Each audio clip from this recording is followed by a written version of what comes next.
예레미야애가 1장. 슬프다 이성이여, 전에는 사람들이 많더니 이제는 어찌 그리 적막하게 앉았는고. 전에는 열국 중에 크던 자가 이제는 과부같이 되었고, 전에는 열방 중에 공주였던 자가 이제는 강제 노동을 하는 자가 되었도다. 밤에는 슬피 우니 눈물이 뺨에 흐름이여, 사랑하던 자들 중에 그에게 위로하는 자가 없고 친구들도 다 배반하여 원수들이 되었도다. 유다는 환난과 많은 고난 가운데에 사로잡혀 갔도다. 그가 열국 가운데에 거주하면서 쉴 곳을 얻지 못하며 그를 핍박하는 모든 자들이 궁지에서 그를 뒤따라 잡았도다. 시온의 도로들이 슬퍼하며 절기를 지키려 나아가는 사람이 없음이로다. 모든 성문들이 적막하며 제사장들이 탄식하며 처녀들이 근심하며 시온도 곤고를 받았도다. 그의 대적들이 머리가 되고 그의 원수들이 형통함은 그의 죄가 많음으로 여호와께서 그를 곤고하게 하셨음이라. 어린 자녀들이 대적에게 사로잡혔도다. 딸 시온의 모든 영광이 떠나가며 그의 지도자들은 꼴을 찾지 못한 사슴들처럼 뒤쫓는 자 앞에서 힘없이 달아났도다. 예루살렘이 환난과 유리하는 고통을 당하는 날에 옛날의 모든 즐거움을 기억하였으며 그의 백성이 대적의 손에 넘어졌으나 그를 돕는 자가 없었고 대적들은 그의 멸망을 비웃는도다. 예루살렘이 크게 범죄함으로 조서거리가 되었으니 전에 그에게 영광을 돌리던 모든 사람이 그의 벗었음을 보고 업신여김이여 그는 탄식하며 물러가는도다. 그의 더러운 것이 그의 옷깃에 묻어있으나 그의 나중을 생각하지 아니하며 그러므로 놀랍도록 낮아져도 그를 위로할 자가 없도다. 여호와여, 원수가 스스로 큰 채 하오니 나의 환난을 감찰하소서. 대적이 손을 펴서 그의 모든 보물들을 빼앗았나이다. 주께서 이미 이방인들을 막아 주의 성회에 들어오지 못하도록 명령하신 그 성소에 그들이 들어간 것을 예루살렘이 보았나이다. 그 모든 백성이 생명을 이으려고 보물로 먹을 것들을 바꾸었더니 지금도 탄식하며 양식을 구하나이다. 나는 비쳐나오니 여호와여 나를 돌보시옵소서. 지나가는 모든 사람들이여 너희에게는 관계가 없는가? 나의 고통과 같은 고통이 있는가 볼지어다. 여호와께서 그의 진노하신 날에 나를 괴롭게 하신 것이로다. 높은 곳에 나의 골수에 불을 보내어 이기게 하시고 내 발 앞에 그물을 치사 나로 물러나게 하셨으며 종일토록 나를 피곤하게 하여 황폐하게 하셨도다. 내 죄악의 멍에에 그의 손으로 묶고 얽어 내 목에 올리사 내 힘을 피곤하게 하였으며 내가 감당할 수 없는 자의 손에 주께서 나를 넘기셨도다.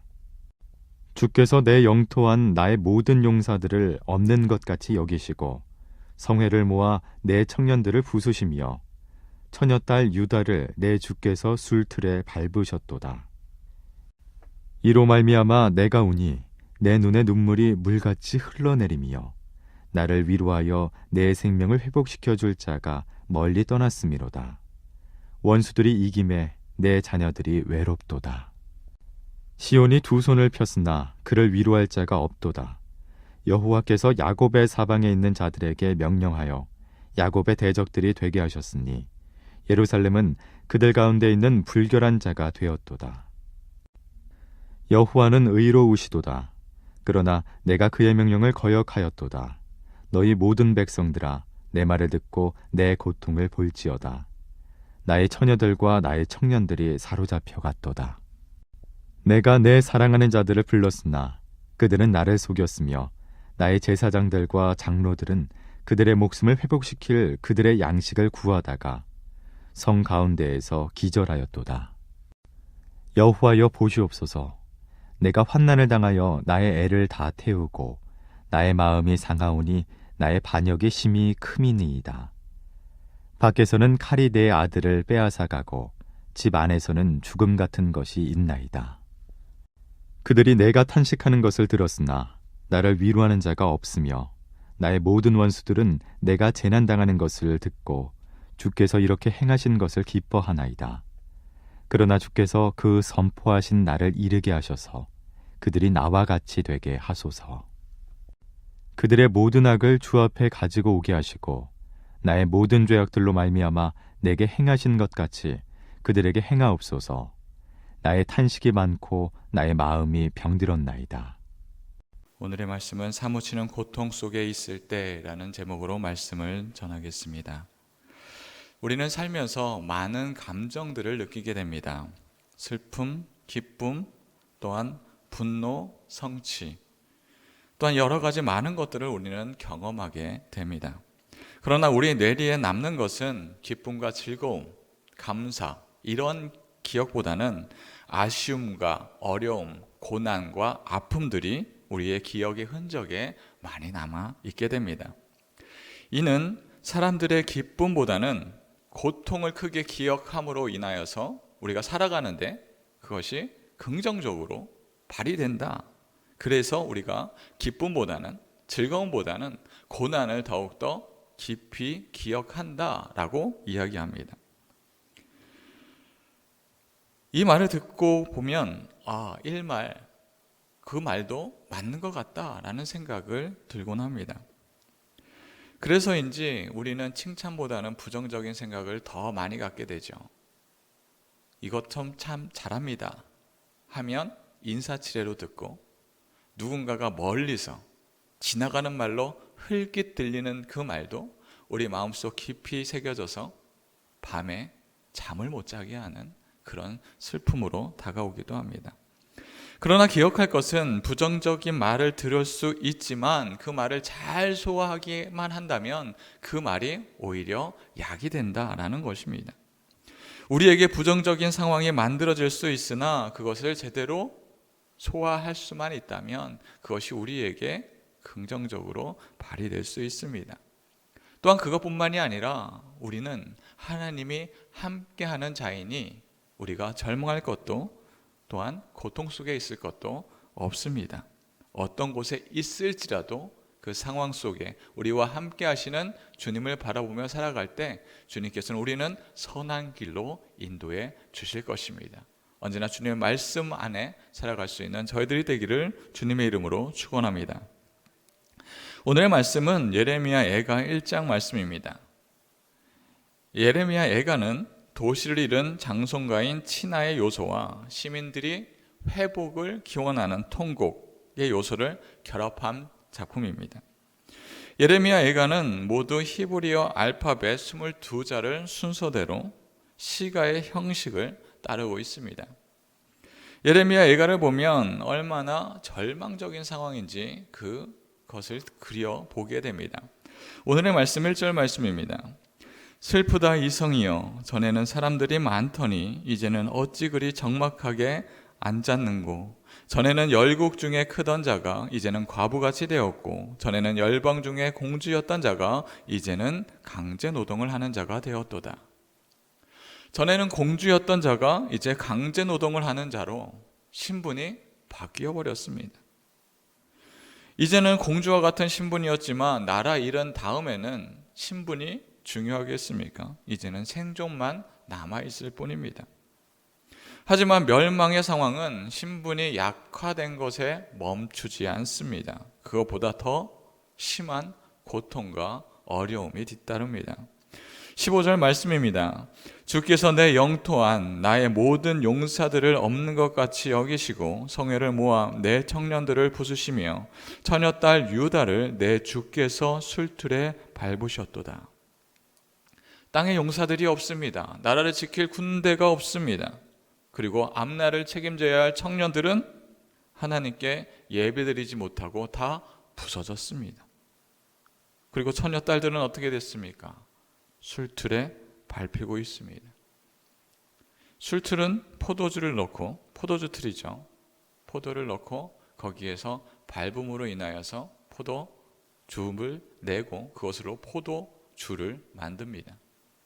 포도가 들어갈 자리에 딸들이 들어가 있고 군대가 와서 짓밟는 형상을 나타내고 있습니다.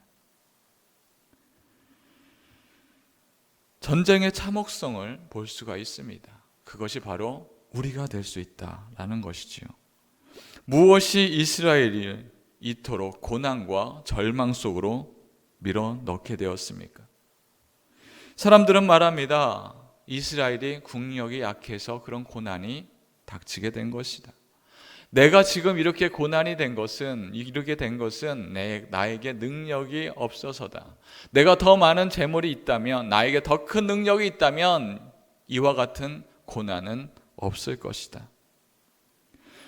그러나 말씀은 지금 어려움에 처한 것은 능력이 없기 때문이다 말씀하지 않습니다. 오늘 말씀 5절 말씀입니다. 그의 대적들이 머리가 되고 그의 원수들이 형통함은 그의 죄가 많음으로 여호와께서 그를 공고하게 하셨음이라. 어린 자녀들이 대적에게 사로잡혔도다. 대적들이 의기양양하고 힘을 얻게 된 것은 그들이 능력이 많았기 때문이 아니라 내가 죄를 지었기 때문입니다 라고 말하고 있습니다. 우리는 때론 나의 능력을 의지하곤 합니다. 나의 힘을 의지하곤 하지요. 때로는 내가 가진 재산을 의지합니다. 그러나 그것이 정답이 아니다 라는 것입니다. 모든 것을 운행하시는 하나님께, 주님께 온전히 나아가야 함에도 불구하고 하나님께로 나아가는 것이 아니라 나의 능력, 나의 힘 혹은 다른 우상들을 의지하였을 때 하나님은 나와 함께 하시는 것이 아니라 나의 대적과 함께 하시고 그들에게 힘을 더하여 주는 것입니다. 이 말씀은 끔찍한 고난을 겪었던 예레미야를 다시 한번 상기시키게 됩니다. 예레미야 20장 18절 말씀입니다. 어찌하여 내가 태에서 나와서 고생과 슬픔을 보며 나의 날을 부끄러움으로 보내는고 하니라. 예레미야가 하나님의 말씀을 전하는데 나와 함께 하였던 나의 민족들, 나의 고향 사람들이 오히려 나를 학대합니다. 하나님의 말씀을 전하지 마라 라고 이야기합니다. 그리하여서 말씀을 전하고 싶지 않습니다. 전하면 고통과 고생이 연속입니다. 그러나 그렇다고 하여 말씀을 전하지 않을 수 없습니다. 예레미야 20장 9절 말씀입니다. 내가 다시는 여호와를 선포하지 아니하며 그의 이름으로 말하지 아니하리라 하면 나의 마음이 불붙는 것 같아서 골수에 사무치니 답답하여 견딜 수 없나이다. 골수에 사무쳐서 답답하여 견딜 수 없었습니다. 동족들이 나를 구타하고 나를 힘들게 하고 하나님의 말씀을 전하지 못하게 할지라도 내가 여전히 하나님의 말씀을 전하게 되는 것은 그들의 미래를, 하나님이 나에게 어떻게 이 복음의 말씀을 전하여 줬는지 알게 되었기 때문입니다. 이스라엘 백성들이 심판에 이르게 되는 것을 보았기 때문입니다. 하나님의 인도하심을 받아야 하는 그들이 하나님의 인도하심이 아니라 하나님의 심판을 받게 되었습니다. 오늘 말씀 8절 말씀입니다. 예루살렘이 크게 범죄함으로 조석거리가 되었으니 전에 그에게 영광을 돌리던 모든 사람이 그의 벗었음을 보고 업심여기며 그는 탄식하며 물러가는도다. 영광을 받던 하나님의 백성들이 조석거리가 되고 많은 사람들에게 조롱거리가 되었습니다. 모든 것이 무너지고 세상 속에 살 소망마저 끊어져 버린 절망의 상황입니다. 어떤 능력으로, 어떤 힘으로 이들을 살아갈 수 있겠습니까? 하나님께 나아가야 하지만 죄로 인하여서 심판받은 사람들, 이때 그들은 무엇을 할 수 있습니까? 비록 하나님께 심판을 받고 절망 속에 있을지라도 그들을 붙들어 줄 수 있는 분은 하나님밖에 없습니다. 하나님께 나아가야 합니다. 오늘 말씀 18절 말씀입니다. 여호와는 의로우시도다. 그러나 내가 그의 명령을 거역하였도다. 너희 모든 백성들아 내 말을 듣고 내 고통을 볼지어다. 나의 처녀들과 나의 청년들이 사로잡혀 갔도다. 비록 고난 속에 있을지라도, 심판을 당하고 있을지라도 우리가 의지할 분은 하나님밖에 없습니다. 나의 능력을 아무리 의지한다 할지라도 그 능력으로 살아갈 수 있는 것은 없습니다. 우리를 주님의 선한 길로 인도하실 분은 주님밖에 없습니다. 하나님을 의지하고 주님을 바라보야 하는 자들이 하나님을 잃으면 모든 것을 잃게 되는 것입니다. 우리가 무엇을 잃을 때 슬픔에 처합니까? 나라를 잃었을 때입니까? 아니면 나의 가진 재산을 잃었을 때입니까? 나의 능력을 잃었을 때입니까? 아니면 하나님을 잃었을 때입니까?